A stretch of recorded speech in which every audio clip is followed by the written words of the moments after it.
a college or a university or whatever, what they have done is taken recourse to platforms like Zoom and so on, Google or Microsoft and so on, and they have just retrofit their classroom teaching to a Zoom-like platform. Meaning, what they've been doing in the classroom, they're doing before the screen today for 45 minutes or 1 hour or whatever. And the at least in the classroom, they could have some contact with the students. And now probably they don't have any contact. True. The video is shut out because of bandwidth issues. The audio is switched off. And there are softwares available which will religiously mark your attendance and keep a nice record of that. So therefore, at the end of the lecture, both the teacher and the student both are happy without actually making any difference. So that probably cannot continue if you really want to succeed in terms of delivery of education and contributing to teaching learning process. So therefore, my view is that all that has to change in terms of adoption of technology. And in that, what you really need is adoption of LMS, learning management systems, a lot of collaboration with other institutions, creating some content, using third-party content. All of that requires some expenditure, and that will need to be done. But over a period of time, what might happen is, like UGC has, given a circular which says 40% of even the regular education, part of education can be done online. But how effective that will be in terms of how effectively technology is used. So therefore, some of it will continue in future, maybe 20%, 30%, 40% of that, but remaining of that will return back. So remaining will be what will be happening, what has been happening in the past. Now, there is one basic question which the majority of our students in the institutions are from a generation which is actually growing up in a globalized world. And this generation, the oldest of whom are probably 25 years now, they will be reflecting on their education in light of the pandemic. And with cancelled examinations, cancelled sporting events, even graduation ceremonies are cancelled, and so on.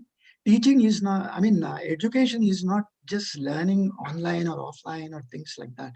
You go to a campus, there are many other things that you do on the campus, and the experience of that is extremely important. The peer learning, the fight that you have with your friends, the discussions that you have with them, all that makes a difference in a student's learning. So it's not just online that's going to make a big difference. Makes good sense. Excellent points came up, and there are so many interesting anecdotes that you brought up. My question to you, Professor Alam, is that Dr. Mantha believes that whatever changes we have seen during COVID, the Indian higher education system is so large that it is difficult to move, number one. Number two, he also pointed to the fact that there are two different digital divides in this country. One exists among students, but the other also exists amongst universities and colleges, where there is a lack of digital infrastructure to be able to continue such format of online learning. What is your opinion, sir? This change that we have seen because of COVID, that the entire digitalization of higher education in India, is it going to stay, or is it going to go back to its normal form once the pandemic sees its sunset? I have an opinion with Dr. Mantha. I fully agree with him because if you go for, as per India is concerned, we have 4 type of institution is concerned. First is centrally funded, state funded, deemed university funded, and deemed university self-financing, and there's a private university. So if you go for state universities and other, there the digitization is very less. Central University is doing well, no problem, because the government backing is there. But somehow the private university, their digitization is better than the other state universities. So definitely there is a digital divide between funding institution. But if you go for non-funding institution, definitely there is a problem. But I fully agree with Professor Mantha that the campus life, it is very different. Even in my university, our students is now demanding for at least practical should be in offline mode. So we are doing for, because my university is a medical based university for Unani medicine or pharmacy. So we allow them to come for in a group of 5 students to attend your practical and lab classes. Without lab, majority of the health courses, uh, you cannot do it only on online mode. So definitely now, because of COVID, even UGC has given what Professor said, the 40% of your credit will transfer to the online mode and you will get a degree. But my vision is that about this, there will be a parallel digital section will be evolved during this COVID. Definitely technology play a very important role. If online and facility is not there, I think every student will lose 2 years of their life. So because of the online education, at least they will save their year. But the UGC is already given for a digital distance with online education. So there will be a parallel section of online education definitely come up in a better way. And mostly university will definitely set up a online system of education where they can cater the courses on online mode. But if you go for Australian education, other foreign university, so their total tuition fee has lost, because whole universities depend on tuition fee. Even if you go for John Hopkins and other Oxford and all, they are facing lot of financial crunch problem. Even in like my university, we are getting partial grant from government and partial from Hamdard National Foundation. Our major courses, some schools are depend on the self-financing courses, where we are facing lots of problems because students are not ready to pay. They are saying that we are only attending in online classes, why I'll pay for other charges. So this type of disparity is there. But definitely after COVID-19, uh, this pandemic will be over. I hope so. So there is a chance of online education will be a separate school in the university system. Thank you so much, sir. And this really interesting where you said that the future belongs to a world which is more hybrid, where the physical education, campus education remains, but there will also be a section which will possibly run online and digital education.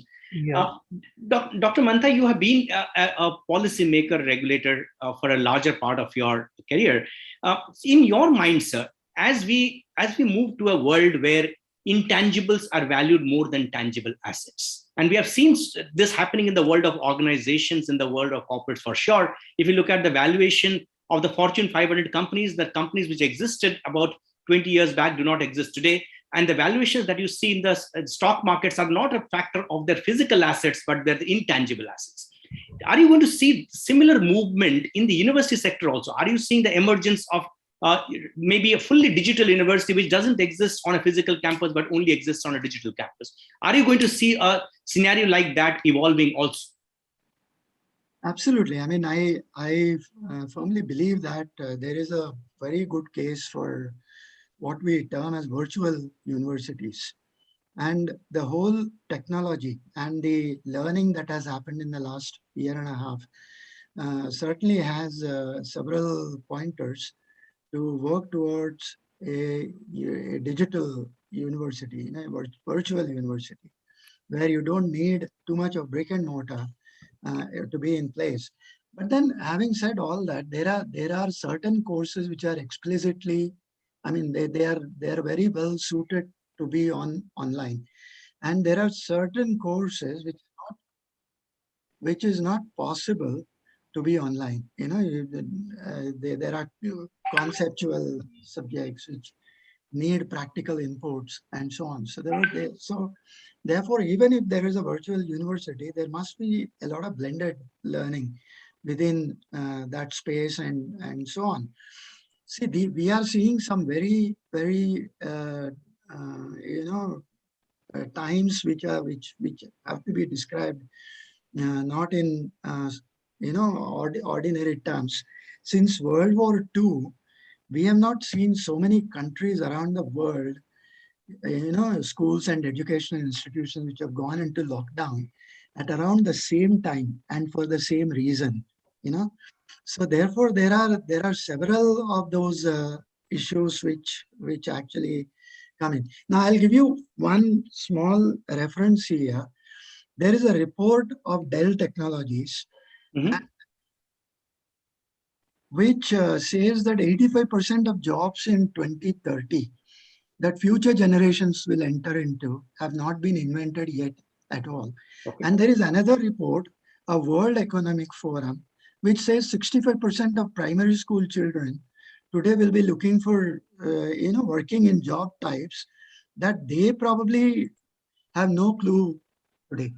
So therefore, there's a lot of learning, skilling, reskilling, upskilling that go along. One other very important feature that we must understand is, as new technology is coming in, the shelf life of skills that a person has, that is reducing by a lot of so therefore new skills are required. Cognitive flexibility is something that is required. Creativity, innovation, all that is required from a student's perspective. And the other point, if you look at the employment sector, what is happening is normally we look at a pyramid-like structure where you have more number of jobs at the base of the pyramid with lesser skill sets required. But that is also shrinking now.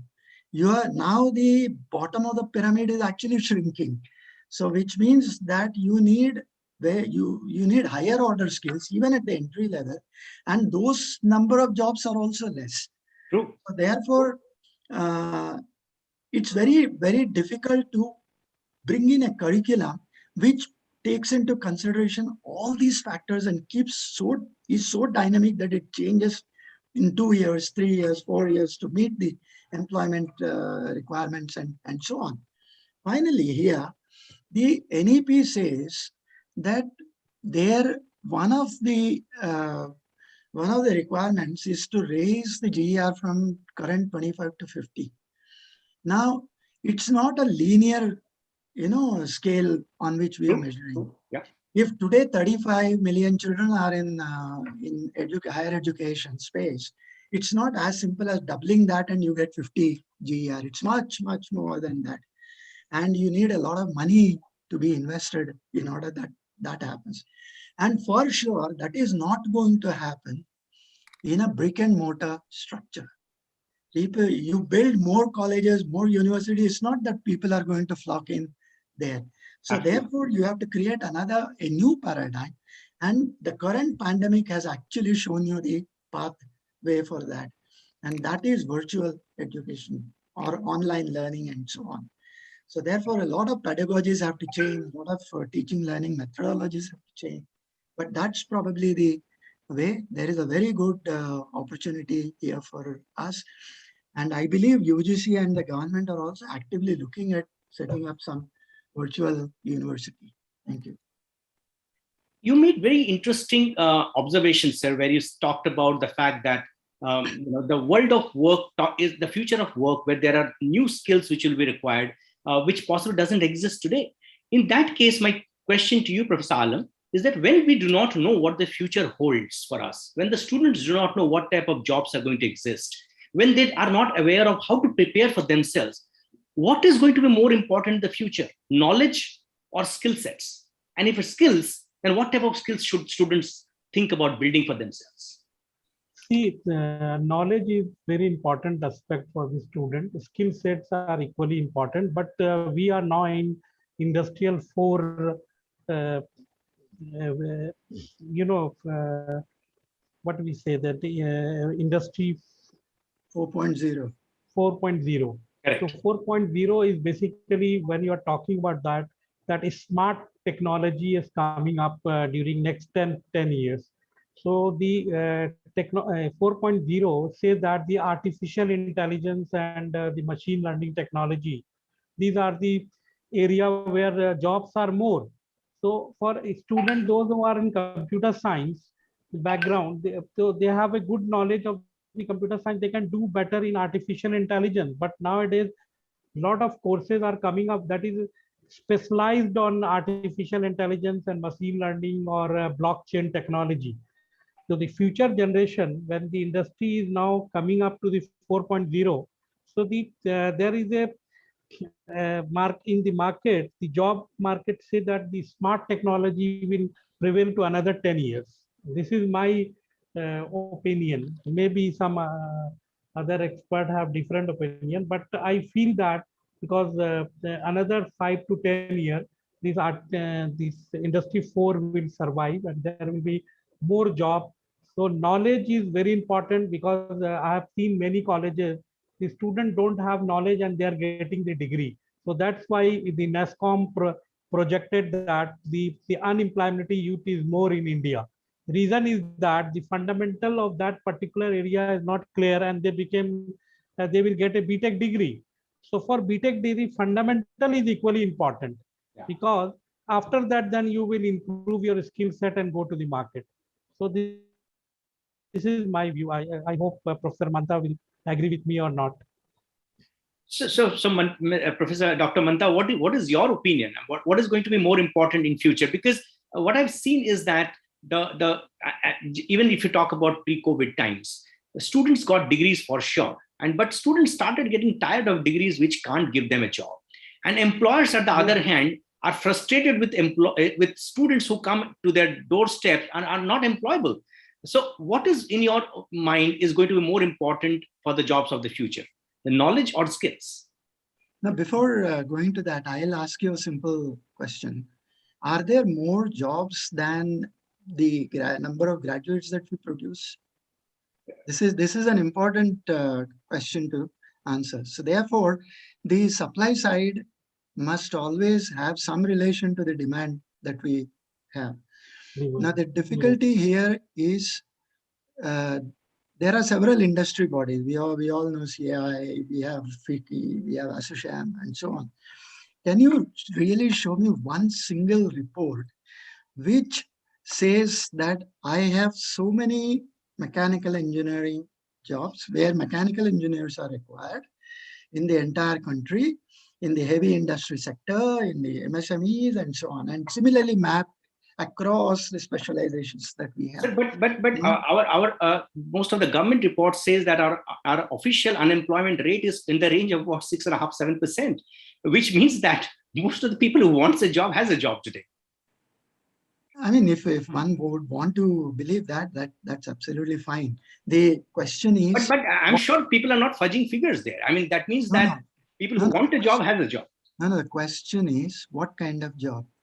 Like, for example, I'll tell you what, there is a primary sector of employment and there is a secondary sector and there is a tertiary sector. Absolutely. The primary sector depends on the output from the earth, which means agriculture, mining, and so on, and the jobs that sector can create.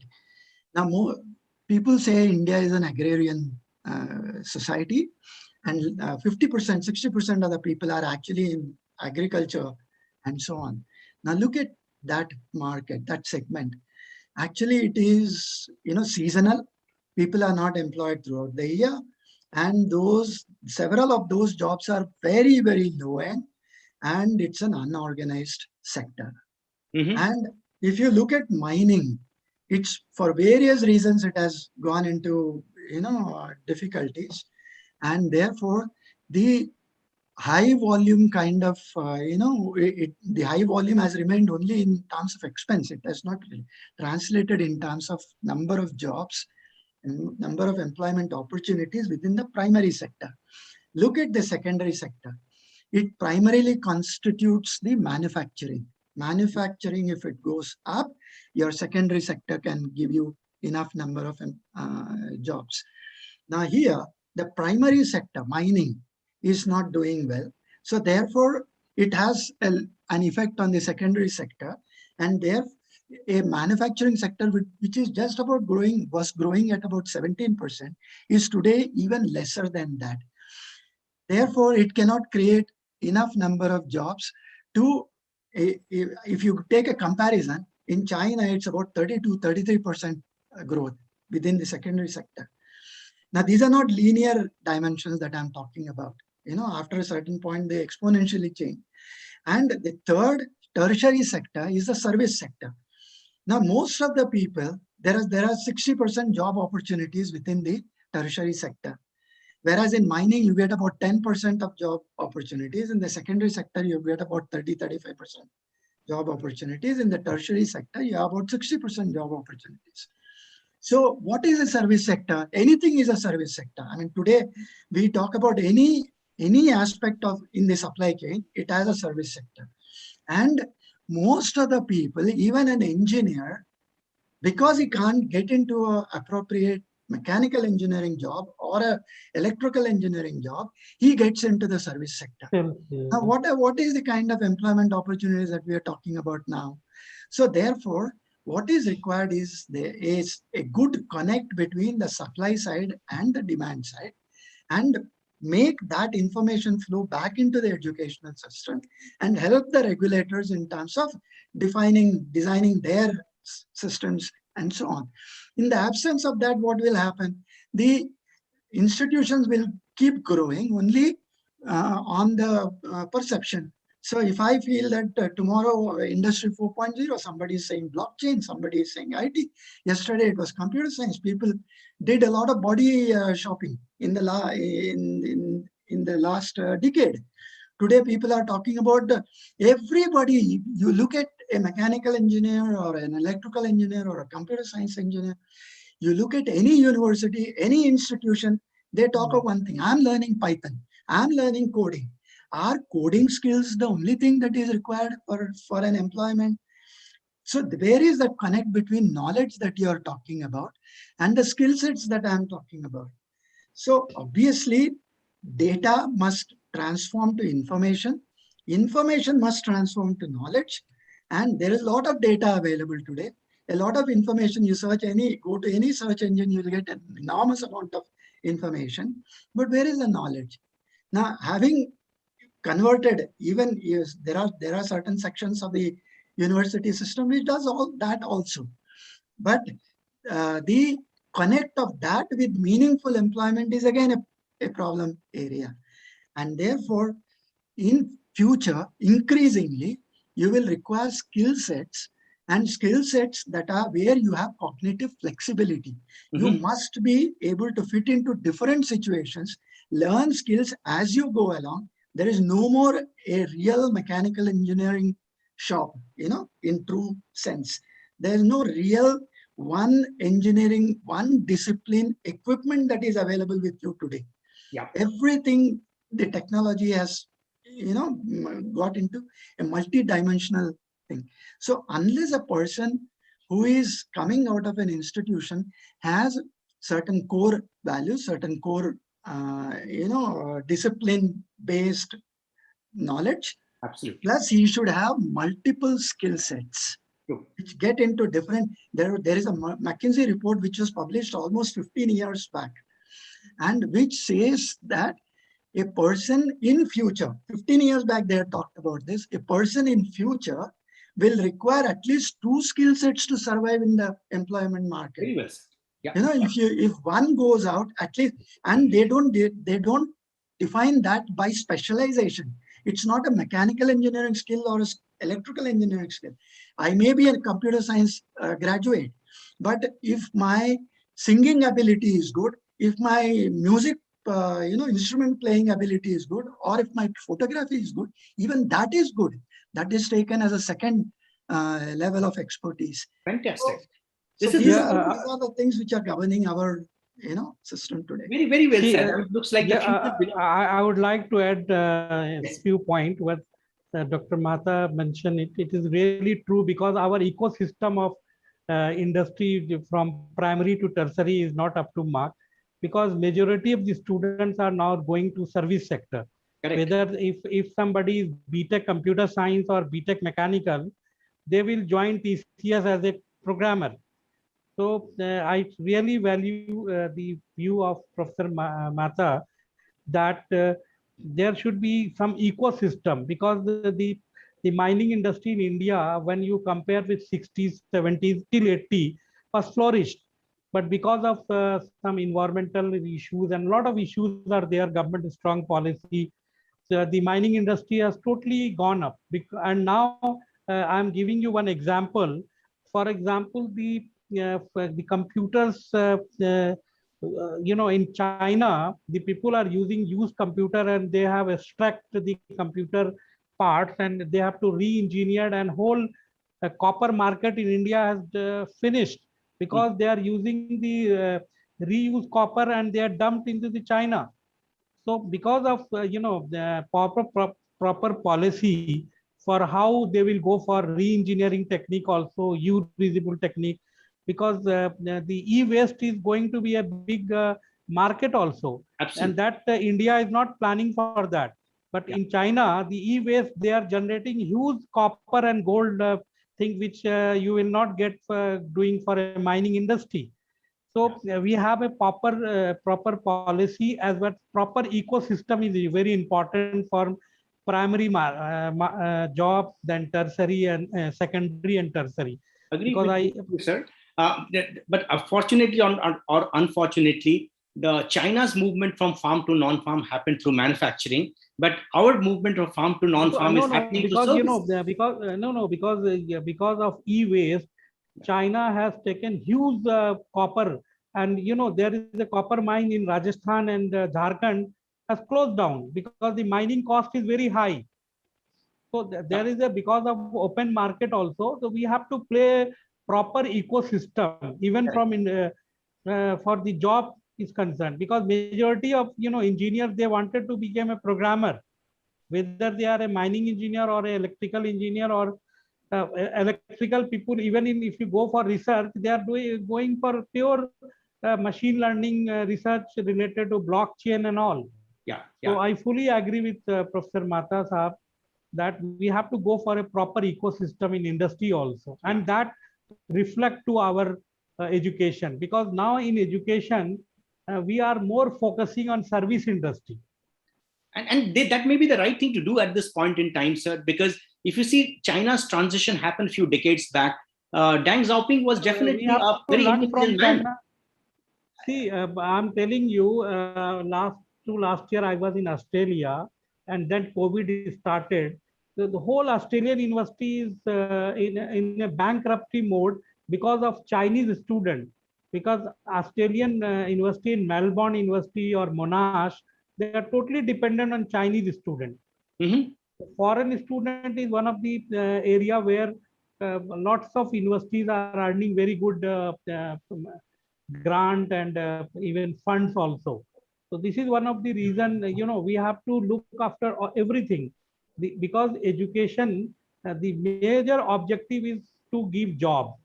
The Absolutely. problem is that maybe there is a mismatch in policy or some reason that primary market in India is in a very bad shape. That's why that also reflect to secondary and the tertiary market. Changing my track at this point in time, sir, we have also seen some time back, about a couple of months back, Team Leads EdTech, we conducted a study in the market about the size of online education in the country over the next 5 years.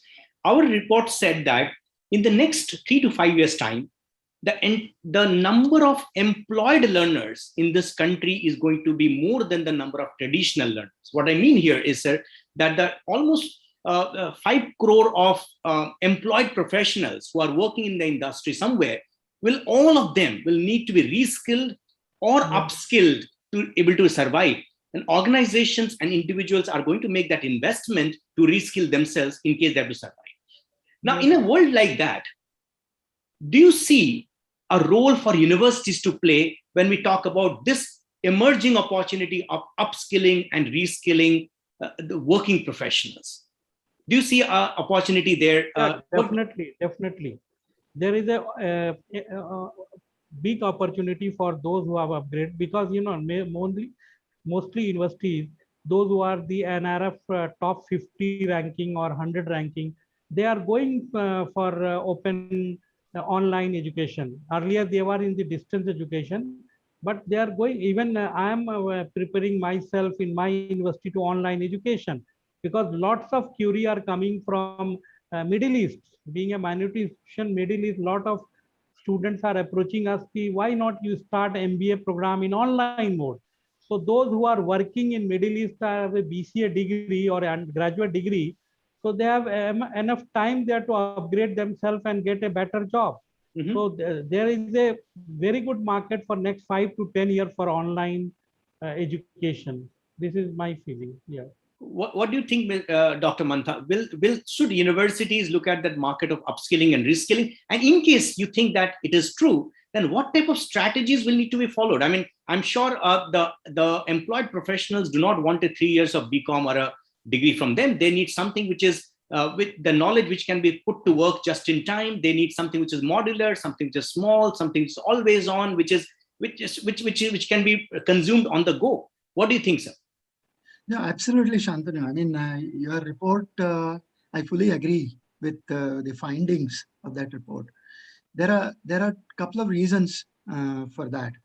The demographics says that we are a young nation. I mean, there are more number of students aspiring to get into higher education and so on. But it's not necessary that they will all flock into new colleges, new universities if they were to be set up. Because the current systems with all the vacancies that people are talking about are still saturated in some way where the popular courses are concerned. I mean, you don't get into those courses and so on. And one probably cannot, linearly expand those kind of systems. So therefore, the alternative, not only for working professionals is one segment of the industry where they will need skilling, upskilling, reskilling, and so on newer methods. Uh, in fact, you look at the medical profession, Mhm. every doctor makes it a point to go somewhere, to enroll himself, Completely. with whatever experience he has, Absolutely. and get at the new skills that are required. And therefore, they keep attending all the important conferences and so on. That doesn't happen in the engineering professional world. So the point is, it's time that happens, and probably the technology is driving everyone to keep doing that, probably in the times to come. Absolutely. But how will it happen Yeah. is a question mark, and is a challenge and an opportunity from the perspective of the technology that we have. We can put all, it's very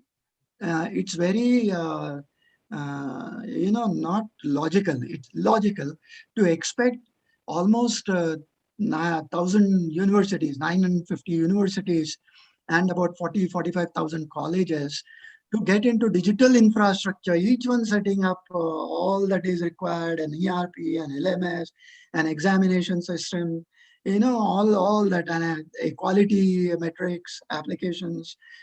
It's extremely difficult to believe that everybody will do that. So therefore, what is required is the government and the private sector must probably come together. The government in terms of regulations, the private sector in terms of the money that comes in, where they look at a serious model of a virtual university and set up,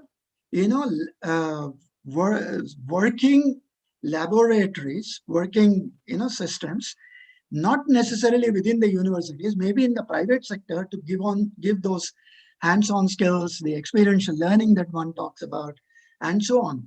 So therefore, it's very, very necessary that Yes. in order to accommodate all the new entrants into the higher education system, an online mode of learning is very necessary, but then I'll give you one simple piece of regulation Yep. which makes things so difficult today. I mean, having said that, you need a virtual university. What is virtual? What is online? I mean, for a student, he could be there anywhere. If he wants to study in Mumbai University, he should be able to do that. I mean, if he lives in Manipur, why can't he study in Mumbai University? And the same applies throughout the country. But one piece of regulation which says a jurisdiction will decide who gets into which university and so on, puts paid to every good activity after that. So therefore, the regulations have to change. The private sector money has to come in, and a new model based on virtualization of education, virtual desktops, virtual networks, virtual data centers, cloud I'd hosting like to hold services. your thoughts there because this is very interesting. Professor Selvam, can you hear me? I saw Professor Selvam for some time and then I can't see him again. Professor Selvam, can you hear me? Can you please switch on your camera? I'll come in a couple of minutes. Okay. Professor Alam, my question to you then in that case, I had to stop Dr. Mantha because he made something very interesting. He said that the regulations will have to permit the existence of such a life form of education. Now, Indian higher education regulators, in my opinion, sir, excuse me for saying that, but they have always confused university building with building universities. They have always confused physical infrastructure with quality of education. This has always happened. From a regulatory perspective, do you think we are ready for such an evolution or such a revolution in higher education in India? Yeah, recently, the UGC has come up with a new gadget notification of online education. So now the regulatory authority is also now ready for the online education. And maybe very soon you will see that there in India, you will find an online university, because now they allow the university to set up a school or a directorate for online education. So because if their performance is good and the registration will be high, then definitely why not they will go for a university system. So maybe I hope so. Another 5-10 years, there will be online university in India also. But I have seen during this COVID, even I do lot of certification in Coursera and all to upgrade myself for particular in different area. So in the current scenario, UGC allow 20% earlier SAM courses and other courses you can go and your credit will be accepted. So they increased to 40%, and the time will come they will go for 100%. So credit transfer, they are already accepted for even in the COVID period is 40% of credit will accepted by the online education. So India is moving towards the online education, and being we are very popular in our, although our higher education have some deficiencies, but still we are better than others, because if you compare with other SAARC countries and all, even Middle East in Asia, except China, Malaysia is doing better in the online education. But still we have a huge scope for upgrading ourselves in the online education. Professor Selvam, what is your opinion to what Professor Alam has said, where we are talking about a condition where when Dr. Mantha talked about the future of higher education, which is largely digital, which is going to be technology enabled, which is going to be skill oriented, preparing students to be multi-skilled, digitally conversant. Do our policymakers, do our policy regulators, do they have an appetite for something like this? Or currently, because if you see even the online licenses that they have issued are only to universities who have got excellent physical infrastructure, right? So only those universities can launch online. And in case your physical infrastructure is not very good, you get very little credit because your NAAC ratings will not be very good and all of these things. Do you think that our policy infrastructure is appropriate to handle this transition, Or do you think that a massive overhaul is required from a regulatory perspective? What's your opinion, Professor Selvam? So you have to unmute yourself. Your microphone is muted. Yes. So, good evening. Good evening, sir. Due to some connectivity problem, I could not be with you all through. Anyway, I could now come. You have to excuse me for my absence during the crucial discussion. I had not been part of the deliberation so far, yet for this pointed question, that is, are our policymakers are inclined to take higher education in India along the trajectory of a digitally conversant, full-fledged one?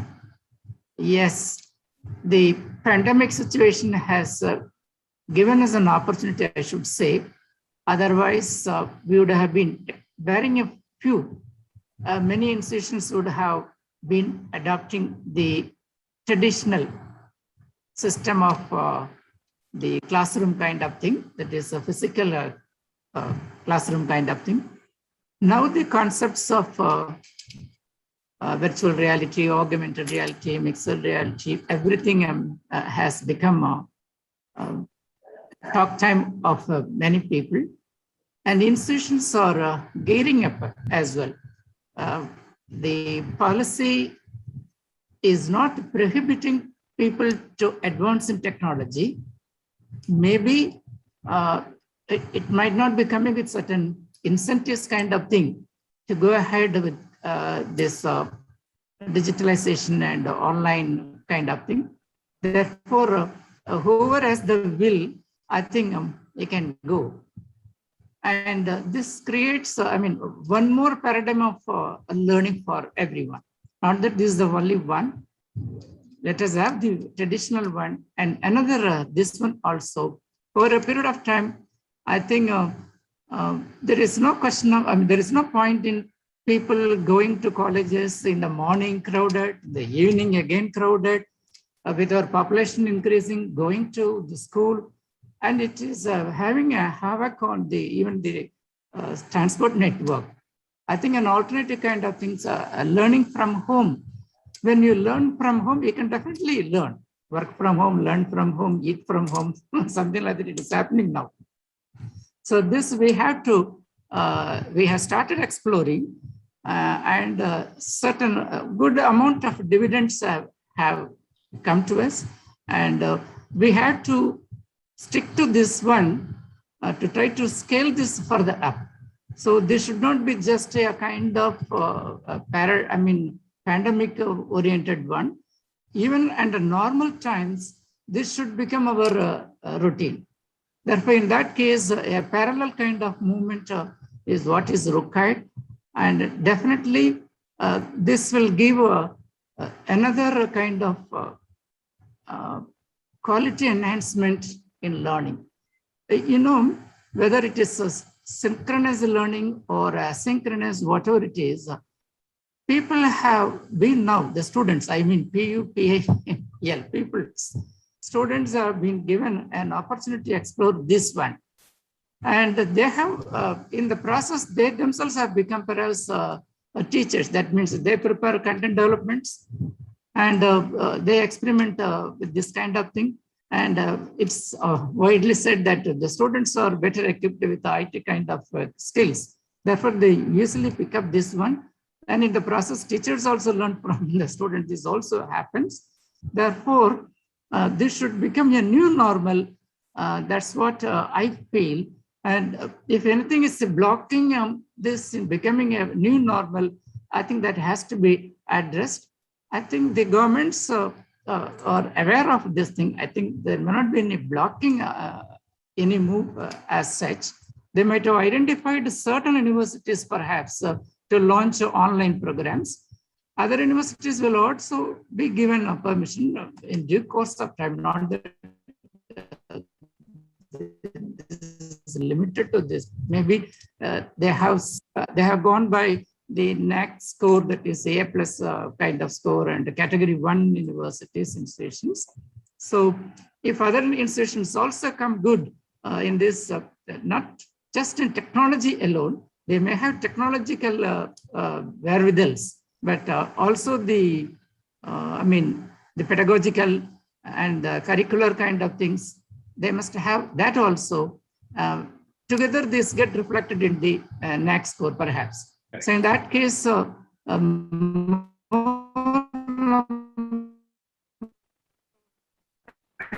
universities will have an opportunity. This is an opportunity I consider, though we are not pricing the pandemic COVID per se, but it has given us to explore another opportunity. This is an opportunity I consider. So I would like to listen to great other panelists and come to later. Yeah. So you brought a very interesting point that we must treat this pandemic as an opportunity to transition and transform ourselves. So, Professor Alam, my next question is to you. Just about some time back, we were doing a study on the amount of learning loss that has happened for the higher education students in this country. And our research found that whereas in the Western world, people who have been conducting online learning, digital learning, technology-based learning for years now, whereas the learning loss there among students has ranged from 10% to 20-25% in various countries. In India, the learning loss was 40 to 60% learning loss. And one of the reasons that we attributed this to is because of the certain health complications or health deficits in Indian universities, which has been pre-existing, which is lack of infrastructure, lack of faculty's orientation or comfort with technology. It could be teaching pedagogies which are different in an online scenario than in a physical scenario, because we believe that universities learn by doing. And before COVID, not many universities had, or professors or teachers or faculty members had ever used online learning ever. And suddenly the entire industry moved to an online segment at an unprecedented scale and an unprecedented speed. Now, to take care of this challenge, which is unprecedented, many universities told me, Shantanu, we may not have the enough amount of budget or financing sources to take care of this transition at this point in time. Do you think that the government of India is doing enough for the higher education sector, or should they have allocated a separate fund financing universities to create a digital infrastructure to take care of this transition? What is your opinion, sir? Actually, if you go for the new education policy, first I will talk about new education policy. So the new education policy is strongly advocacy about the digital transformation. Mm-hmm. So when the new education policy is already in the, so government is going in a very bigger way to implement the online education and all, because the new there is a major recommendation is for in the new education policy for digital transformation. True. The problem, what I feel that in the higher education, the social barrier is one of the reasons, because those teachers who joined 20-25 years back, they are not very keen to adopt the new technology. So there is a reason. We cannot blame only to government that government is not doing. Government is doing a lot of channels are available. Samprabha is available. They are going for a lot of Motilal Nehru one issue for education technology, and a lot of schemes are already there. But problem I feel personally, even in the computer science teacher, many teachers are not very digital friendly. So first we have to work in two-way communication.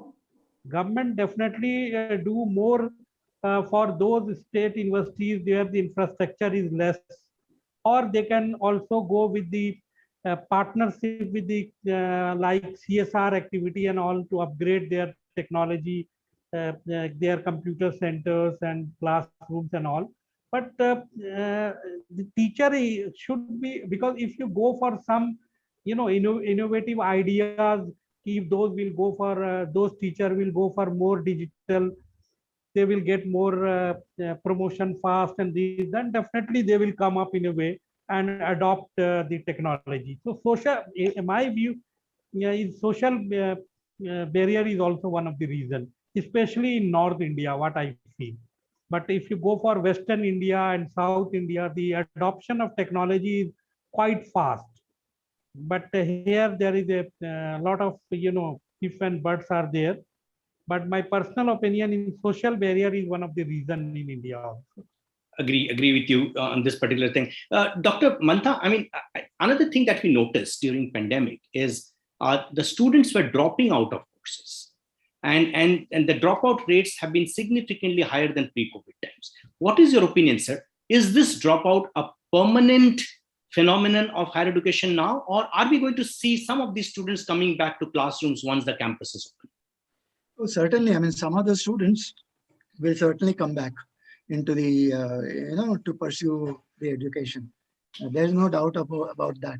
But having said that, you talked about some, funding and the government funding and things like that. The question really is, where is the funding required? I mean, if you look at the centrally funded institutions, they probably have the infrastructure, they probably have sufficient funds to get onto the digital infrastructure, create that. And most of them have digital infrastructure in place and so on. Now, a large part of the system is in the states. Now, these are state universities and they follow a affiliation system. And if you look at the professional education, 93% of the professional education is in the private sector today. And about 70%, 65 to 70% of other education is in the private sector today. So if we are talking about government funding, obviously it must look at the state funded institutions, the state universities and so on.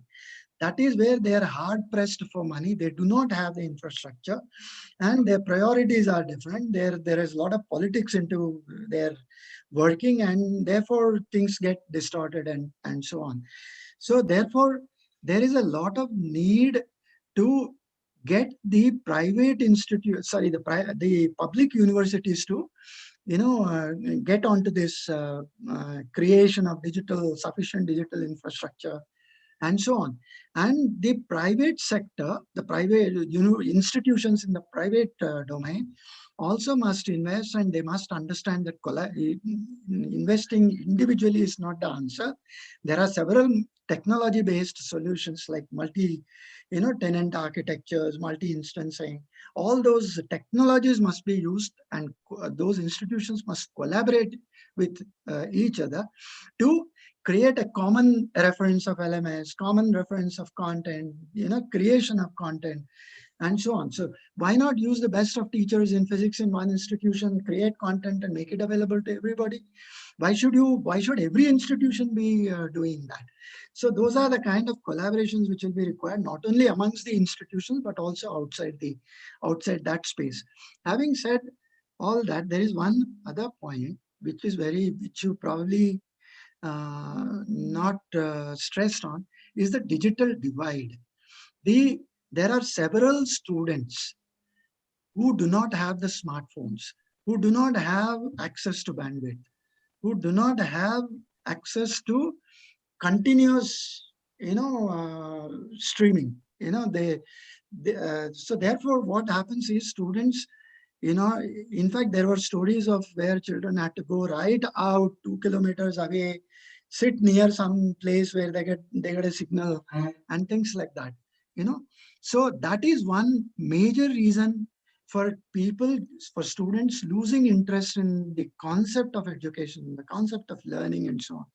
And they have returned back to either the fields or to, because of the stress on the finances of the families. And they are the people who will probably find it very difficult to come back to the system.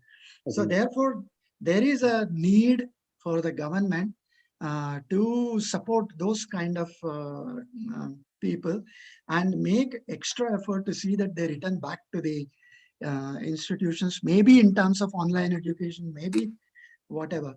I agree with you, sir. I mean, with your concept that government must look at a one-time financing for this disprivileged students who are completely left out of education at this point in time. I think that will be a great service because educational achievements are very closely linked to the future earnings of the of the children, and future earnings and productivity and better health and better societal participation.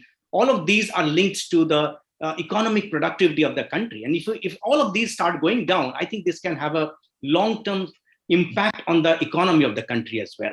Professor Selvam, are you there? Because I have a question for you. Professor Selvam, can you hear me? Sir, can you hear me, Professor Selvam? You are on mute, sir. Yeah. Can you repeat your question? Oh, so no, I had a different question for you, sir. Whereas Dr. Mantha spoke about the fact that there is a digital divide where students do not have access to smartphones or internet connectivity. We spoke about the fact that colleges and universities do not have the right type of infrastructure to be able to move to online education suddenly. Faculty are socially not ready, or they are not trained enough to handle online learning, digital learning. In a situation like this, the NEP talks about globalization of Indian education. It talked about internationalization of Indian education. Do you think that Indian universities are ready to go global? Okay. So the points you observed, we know that that's a kind of situation we have. So we may appear to be not ready for globalization. But we should not consider that all the 1,000-odd universities and 40,000 plus colleges will all be pushing into this international arena to offer programs. So there may be only selected kind of things, and let them explore. Others will follow suit. Naturally, it's a sudden kind of thing. So any pandemic, any problem used to be sudden only. And not only sudden, it is also getting sustained for a pretty long period. So that's the kind of problem we have had here. I think from now on, this platform of learning must be strengthened by every institution, every government must support for that. And I think the IT penetration, internet penetration, that level must all be enhanced. I think a good lot of investment has to be made both by the government as well as the private sector. And also institutions would also come to do that. So, because they can save on the, they can, to an extent, they can save on some other front. Absolutely. And what that is saved, they can divert into building this IT digitalized, environment. So that way, it's not an overnight kind of thing. It should take at least another, maybe we may have to wait to 3-4 years to see a totally different kind of thing without any let-up. So suddenly we stop and start progressing with the one that is familiar with, and there it ends. That shouldn't be the way. This kind of learning as an alternative kind of thing must be given due emphasis, war footing, and continuously.